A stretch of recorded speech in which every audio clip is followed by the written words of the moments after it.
Car आज हम एक काफी गंभीर अदालती मामले पर बात कर रहे हैं। ये प्रयागराज में स्वास्थ्य सेवाओं और खास तौर पर स्वरूप रानी नेहरू मतलब एसआरएन अस्पताल की हालत से जुड़ा है। जी, ये writ petition C number 28,994 of 2024 है और हमारे पास जस्टिस रोहित रंजन अग्रवाल का 23 मई 2024 का आदेश है। हाँ, और इस आदेश के जरिए हम समझने की कोशिश करेंगे कि जमीनी हकीकत क्या है। क्या वाकई कोई मेडिकल माफिया है? सरकारी डॉक्टर प्राइवेट प्रैक्टिस क्यों कर रहे हैं? और शहर का इतना बड़ा अस्पताल एसआरएन ऐसी हालत में कैसे है? देखिए, दिलचस्प बात यह है कि यह मामला सीधे जनहित याचिका की तरह शुरू नहीं हुआ था। अच्छा, कैसे शुरू हुआ फिर? ये शुरू हुआ जब मोतीलाल नेहरू मेडिकल कॉलेज के एक प्रोफेसर साहब ने प्राइवेट में एक मरीज का इलाज किया। सरकारी डॉक्टर ने? जी, फिर उस पर कुछ विवाद हुआ।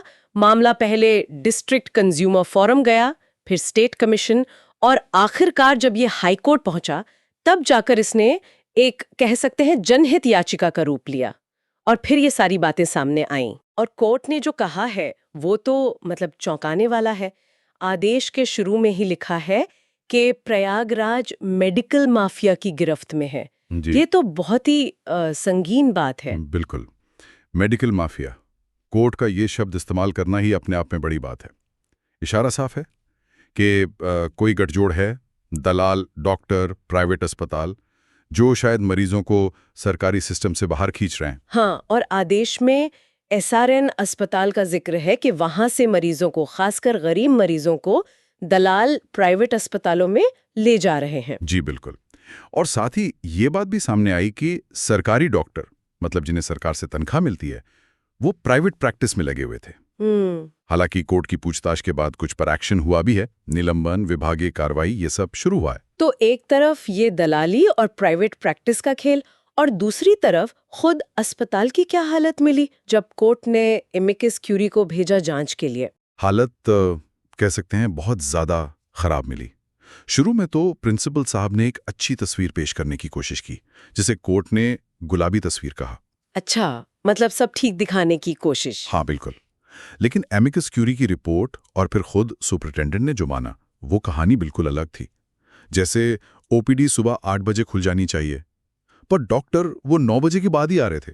तो मरीज बेचारे इंतजार करते होंगे, और बाकी सुविधाएं, पंखे, एसी, पानी। वो तो और भी बुरा हाल था। ICU, private ward, general ward, कहीं भी एसी, पंखे ठीक से काम नहीं कर रहे थे। क्यों? मतलब खराब थे? वजह ये बताई गई कि उनके कॉपर पाइप चोरी हो गए थे। सोचिए जरा, पीने के पानी का जो आरओ लगा था, उसका स्टील का नल तक चोरी हो गया।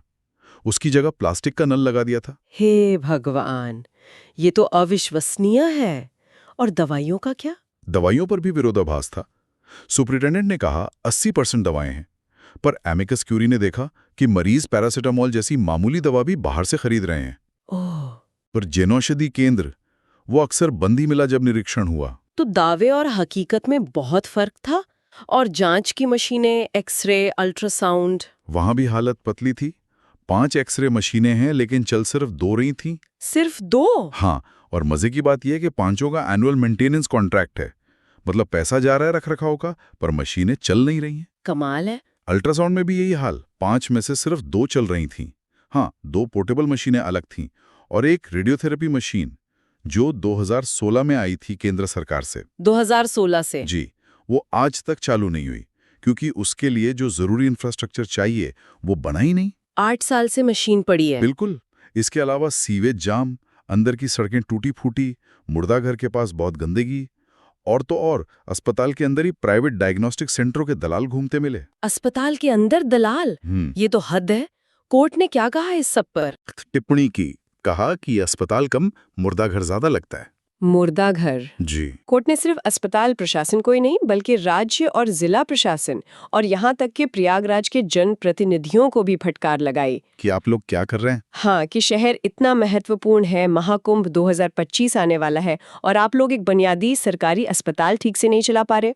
कोर्ट ने साफ कहा कि ये जो प्राइवेट माफिया है और अस्पताल के कुछ लोग हैं, उनका गठजोड़ सिस्टम को पंगु बना रहा है। तो कोर्ट ने सिर्फ गुस्सा दिखाया या कुछ करने को भी कहा, कुछ निर्देश दिए? नहीं, बहुत सारे और बहुत ठोस निर्देश दिए हैं। नगर आयुक्त को तुरंत सीवेज ठीक कराने और सफाई करने को कहा है, डीएम को डॉक्टरों की टाइमिंग डिस्प्ले करवाने, सीसीटीवी ठीक करवाने, प्राइवेट प्रैक्टिस रोकने, सड़कें बनवाने, पीने का पानी पक्का करने जैसे कई काम दिए हैं। अच्छा, सीएमओ को मुर्दा घर के पास सफाई अभियान चलाने को कहा। पुलिस कमिश्नर को दलालों को रोकने के लिए गार्ड लगाने का आदेश दिया। और भी हैं, जैसे ओपीडी के टाइम एमआर नहीं आएंगे, अस्पताल की जगह शादी ब्याह के लिए इस्तेमाल नहीं होगी, बाहर जो अवैध मेडिकल स्टोर हैं उन पर एक्शन होगा। प्रमुख सचिव चिकित्सा स्वास्थ्य से भी जवाब मांगा है। तो कुल मिलाकर ये मामला प्रयागराज की पब्लिक हेल्थ केयर सिस्टम की एक बहुत ही चिंताजनक तस्वीर दिखा रहा है। लापरवाही, शायद भ्रष्टाचार और बुनियादी सुविधाओं का पूरी तरह फेल हो जाना, और इसका असर सीधे आम आदमी पर पड़ रहा है। बिल्कुल, और ये सोचने पर मजबूर करता है। कोर्ट ने इतना सख्त रुख अपनाया है, निर्देश भी दिए हैं, शायद कुछ वक्ती सुधार हो भी जाए। हाँ, पर सवाल यह है कि इस तरह से हमारा हेल्थ इंफ्रास्ट्रक्चर, चाहे प्रयागराज हो या कहीं और, इस कदर खराब ना हो, इसके लिए सिर्फ फौरी सुधारों से आगे बढ़कर और किन गहरे सिस्टेमिक बदलावों की जरूरत है, ये एक बड़ा सवाल है सोचने के लिए।